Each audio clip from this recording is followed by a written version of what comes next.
Hello students, आपका स्वागत है।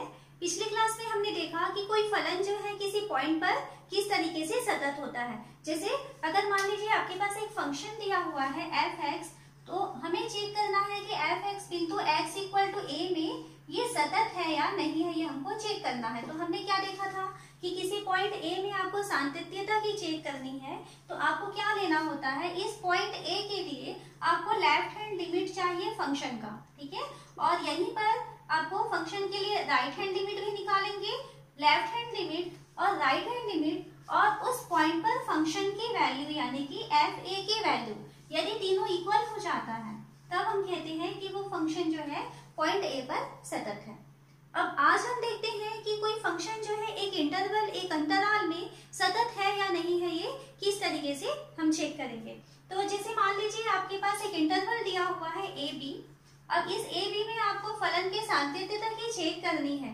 तो सबसे पहले जैसे आप देख रहे हैं इंटरवल, आप ए बी इस तरीके से भी आपको दिखता है और कहीं पर इस तरीके से भी ए बी लिखा होता है। तो सबसे पहले तो आप ये समझिए कि इसका मतलब क्या होता है। अगर छोटे कोष्ठक में आपको ए बी दिख रहा है, इसका मतलब है कि ये जो है ओपन इंटरवल है, या जिसको हम कहते हैं विवृत अंतराल, विवृत अंतराल। और यदि मान लीजिए इस तरीके से बड़े कोष्ठक के अंदर यदि आपको ए बी लिखा हुआ है, तो इसका मतलब है कि ये समवृत्त अंतराल है, या जिसको हम कहते हैं क्लोज्ड इंटरवल। ओके, तो ये ओपन इंटरवल और क्लोज्ड इंटरवल क्या होता है उसको थोड़ा पहले हम समझ लेते हैं। तो ओपन इंटरवल, जैसे मान लीजिए हम एक एग्जांपल लेते हैं 1 2, इस तरीके से हमने एक ओपन इंटरवल बनाया हुआ है। तो 1 2 यदि ओपन इंटरवल है, इसका मतलब है कि इस 1 और 2 के बीच जितने पॉइंट्स हैं, जितने रियल नंबर्स हैं, वे सारे नंबर्स आपको लेने हैं। लेकिन क्योंकि यहाँ पे ओपन है, इसका मतलब है आप इस 1 को नहीं ले पाएंगे और 2 को नहीं ले पाएंगे। मतलब अगर आप इसके सारे बीच के सारे पॉइंट्स ले रहे हैं तो क्या क्या शामिल हो जाएगा इसमें। जैसे आप 1 और 2 के बीच के पॉइंट्स ले रहे हैं, 1 एंड 2 के बीच, तो आप यहाँ 1 तक तो पहुंचने की कोशिश करेंगे, यानी 1 के बहुत पास तक आप पहुंच सकते हैं। तो आप 0.999 इस तरीके से आप यहाँ तक पहुंच गए, ये पॉइंट इंक्लूड होगा उसमें। हम 2 में भी ओपन का यहाँ पे छोटा ब्रैकेट लिखा है, इसका मतलब आपको 2 तक नहीं लेना है, 2 के बहुत नियर का पॉइंट आप ले सकते हो 1.999, और जितने भी आप उसके पास जा सके। तो ये इसके बीच की जितनी भी वैल्यूज आएंगी वे सारी वैल्यूज जो है आपके पास इस इंटरवल में शामिल हो जाएगा।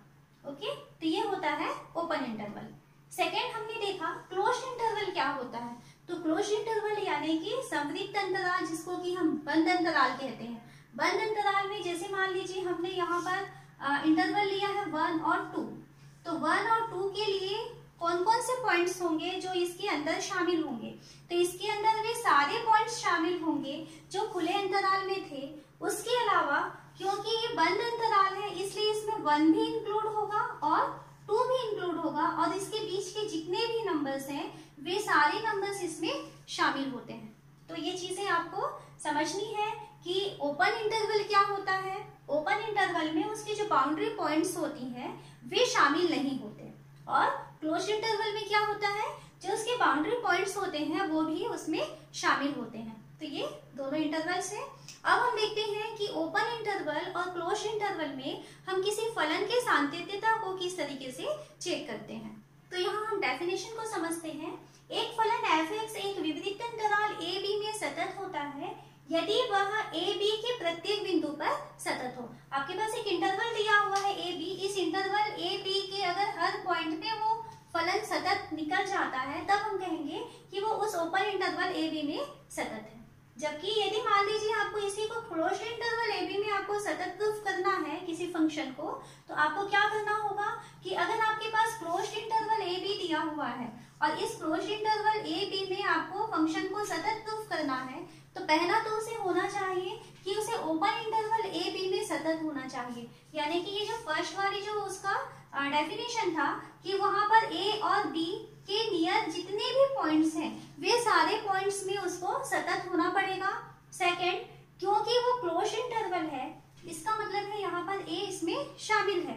तो ए शामिल है यानी इस पॉइंट ए तक पहुंचने के लिए उसे क्या करना पड़ेगा, लिमिट एक्सट्रीम ए प्लस, यानी ए के लिए राइट हैंड लिमिट की वैल्यू जो है एफ ए के इक्वल हो जाए, ये होना पड़ेगा।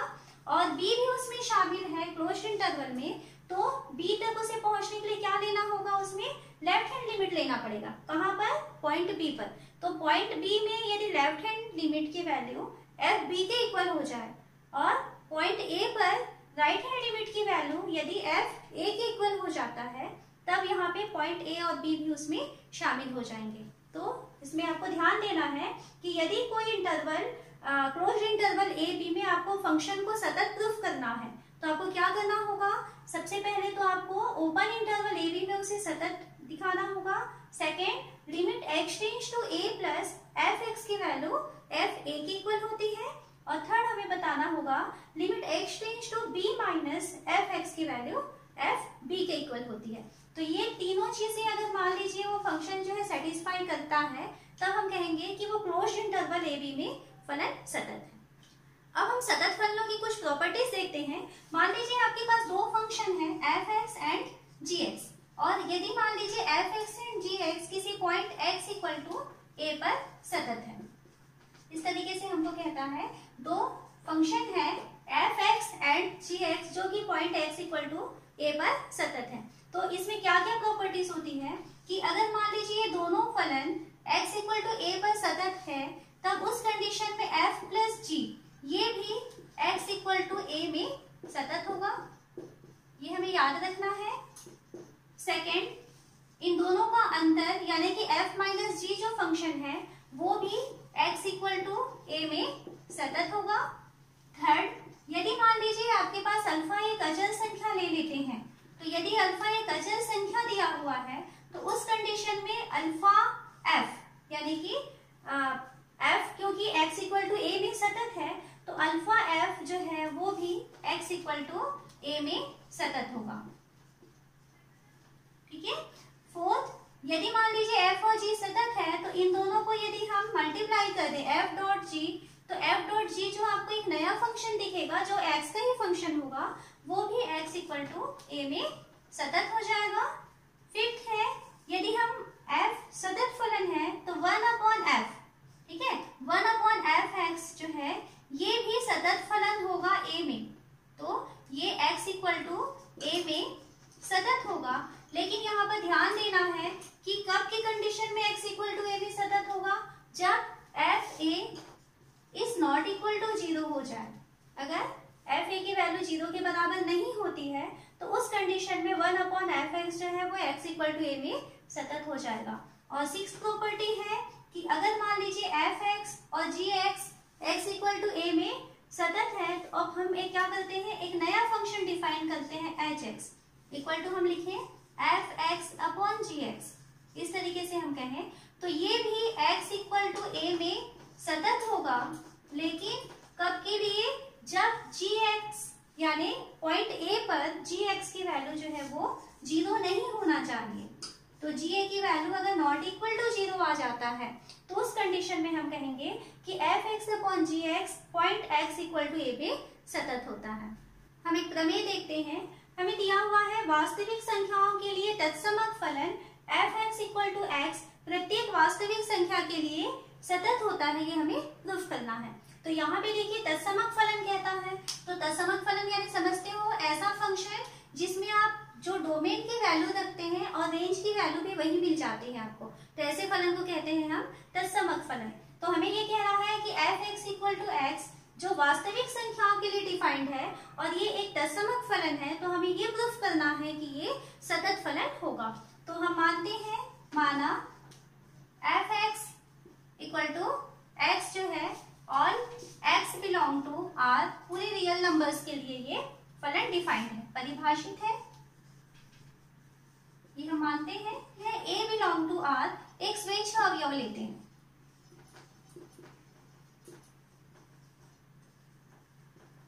a बिलोंग टू r कहां से, रियल नंबर से एक स्वेच्छ अवयव लिए। अब क्योंकि सतत प्रूफ करना है तो तीन चीजें आपको प्रूफ करनी पड़ेंगी उस पॉइंट के लिए, क्योंकि हमने स्वेच्छ अवयव ले लिया है, तो उसमें हम क्या करेंगे, पॉइंट a के लिए f a की वैल्यू निकालेंगे।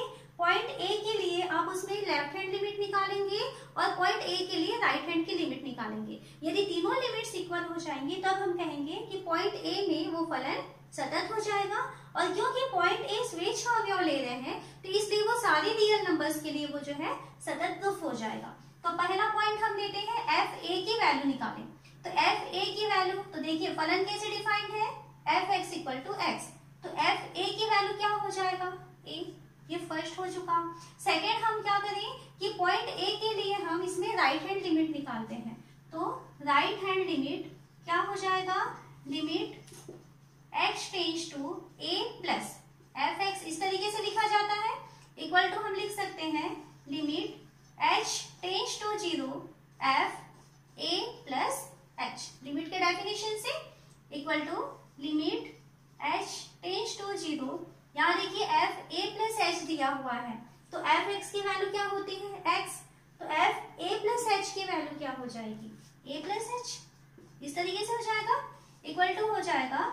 यहाँ भी देखिए अगर हम h की वैल्यू को 0 रख देते हैं तब उस कंडीशन में हमारे पास क्या बच जाएगा, इक्वल टू a। ये आपका राइट हैंड लिमिट तैयार हो चुका। अब हम क्या निकालें, लेफ्ट हैंड लिमिट। तो लेफ्ट हैंड लिमिट क्या होता है, limit h tends to a minus, a के लिए हम लेफ्ट हैंड निकाल रहे हैं तो f x लिखेंगे। अब इक्वल टू हम इसे लिखेंगे limit h tends to 0 f, क्योंकि लेफ्ट हैंड है तो आप क्या लिखेंगे इसको, a माइनस h। इस तरीके से लेफ्ट हैंड लिमिट लिए। फिर से फंक्शन देखते हैं, f x की वैल्यू क्या होती है x, तो f a माइनस h की वैल्यू क्या हो जाएगी, तो इसकी वैल्यू हो जाएगी limit h tends to 0 a minus h। इस तरीके से हो गया। अब यहाँ पे अगर हम h की वैल्यू को 0 रख दें तब उस कंडीशन में यहाँ हमको लेफ्ट हैंड लिमिट की वैल्यू मिल गई है a। क्या दिखाई दे रहा है हमको, यहाँ इस पॉइंट a पर फंक्शन की वैल्यू a आया हुआ है, पॉइंट a से राइट हैंड लिमिट पर फंक्शन की वैल्यू a आया है, और यहाँ से लेफ्ट हैंड लिमिट की वैल्यू भी फंक्शन की वैल्यू a आया है। तो हम कह सकते हैं यहाँ कि एफ ए इक्वल है राइट हैंड लिमिट के और ये इक्वल है लेफ्ट हैंड लिमिट के। या इसको किस तरीके से भी लिख सकते हैं कि एफ ए इक्वल है limit h tends to a f x की। इस कारण से x इक्वल टू a पर फलन सतत है। अब x इक्वल टू a में फंक्शन सतत है, लेकिन हमने x इक्वल टू a को क्या माना हुआ था, ये तो एक स्वेच्छ अवयव था, तो इसलिए हम क्या कह सकते हैं, क्योंकि a एक स्वेच्छ अवयव है तो हम कह सकते हैं कि वास्तविक संख्या के प्रत्येक बिंदु पर, तो इसलिए वास्तविक संख्या के प्रत्येक बिंदु पर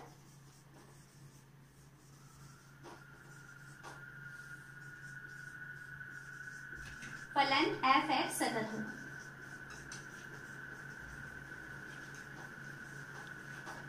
ओके, तो आपको क्या देखना था कि अगर मान लीजिए किसी इंटरवल, यहाँ पे देखिए इंटरवल दिया था, उसने क्या दिया था इंटरवल, पूरी वास्तविक संख्याओं के लिए हमें प्रूफ करने कहा था।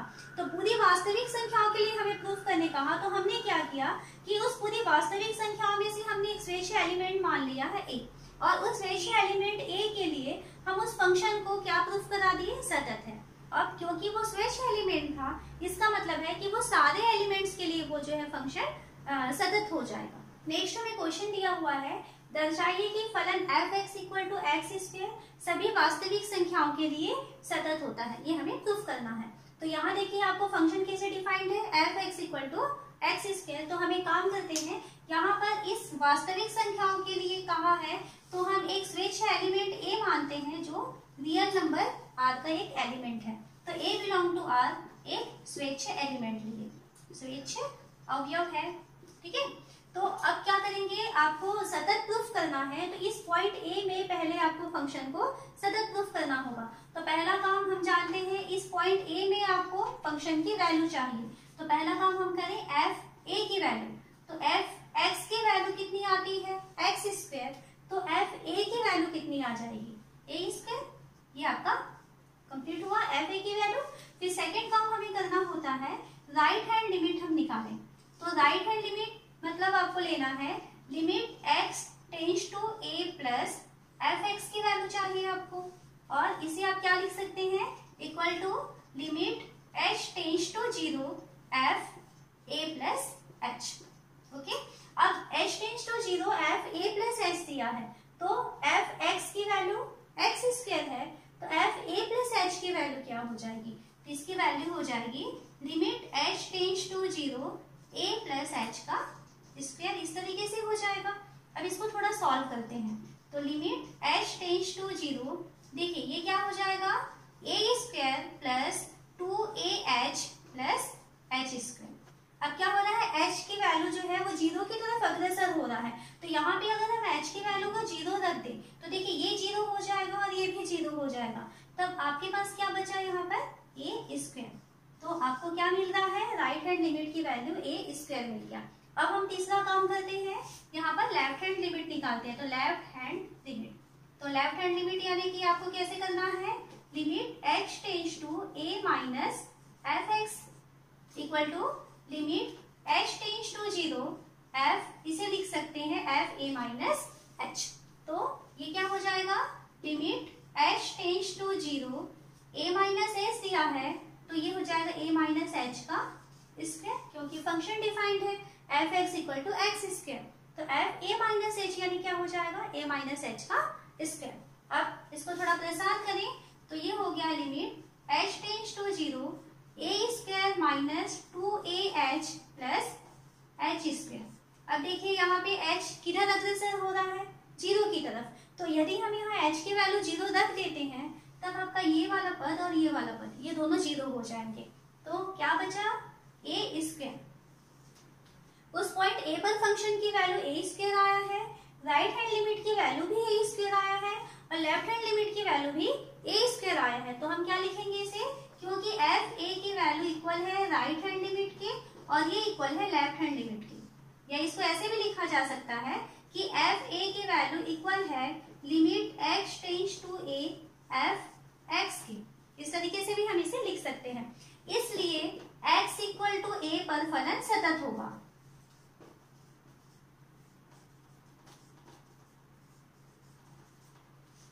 अब क्योंकि a हमने स्वेच्छावयव माना हुआ है, तो हम यहाँ से कह सकते हैं कि क्योंकि a स्वेच्छावयव है, इसलिए इस वास्तविक संख्या के पूरे समुच्चय r के लिए फलन f(x) जो है वो सतत होगा। तो हमें यहाँ लिखना है, इसलिए रियल नंबर r के प्रत्येक बिंदु में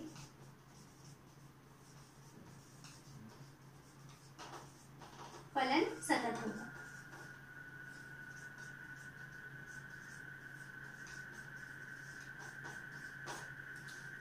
तो हमको क्या मिल गया कि r के प्रत्येक बिंदु में फलन सतत है।